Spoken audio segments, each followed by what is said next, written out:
প্রথমেই আপনি আপনার মোবাইল ফোন অথবা ক্যামেরা দিয়ে ঠিক এরকম একটি ভিডিও ক্যাপচার করে নেবেন। এরপর আমরা সরাসরি চলে আসবো কাইনমাস্টার অ্যাপ্লিকেশনে এবং কাইনমাস্টার অ্যাপ্লিকেশনটিকে ওপেন করার পর সিম্পলি এখান থেকে প্লাস আইকনটিতে ক্লিক করে 16:9 এই রেশিওতে একটি নিউ প্রজেক্ট ক্রিয়েট করে নেব।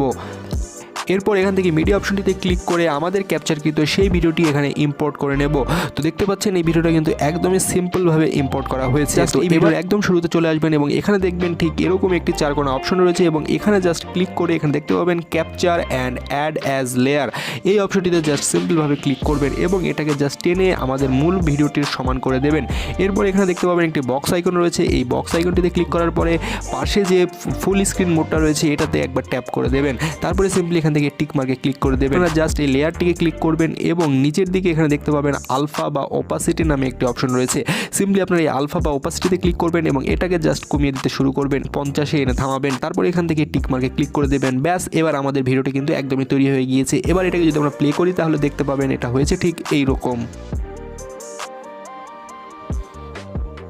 মূলত এবার এই ভিডিওটাকে আকর্ষণীয় করার জন্য এর পেছনে আমরা একটি হরর ব্যাকগ্রাউন্ড মিউজিক অ্যাড করে দিতে পারি। এতে করে আমাদের ভিডিওটা অনেক আকর্ষণীয় এবং চমকপ্রদ হবে। তারপর সিম্পলি এখান থেকে শেয়ার আইকনটিতে ক্লিক করবেন এবং করে এক্সপোর্ট অপশনটিতে ক্লিক করে দেবেন, তাহলে এটা আমাদের গ্যালারিতে সেভ হয়ে যাবে। তো এভাবে কিন্তু আপনি আপনার শর্ট ফিল্ম বা নাটকটিতে খুব ইজিলি একটি হরর ইফেক্ট ইউজ করতে পারেন। এবার এই ছিল আমাদের আজকের ভিডিও। আশা করি ভিডিওটা আপনার কাছে ভালো লেগেছে। ভিডিওটা ভালো লাগলে অবশ্যই ভিডিওটিকে লাইক দেবেন, কমেন্ট করে আপনাদের মতামত জানাবেন এবং আমাদের চ্যানেলটিকে সাবস্ক্রাইব করে রাখবেন আমাদের নোটিফিকেশন সবার আগে পাওয়ার জন্য।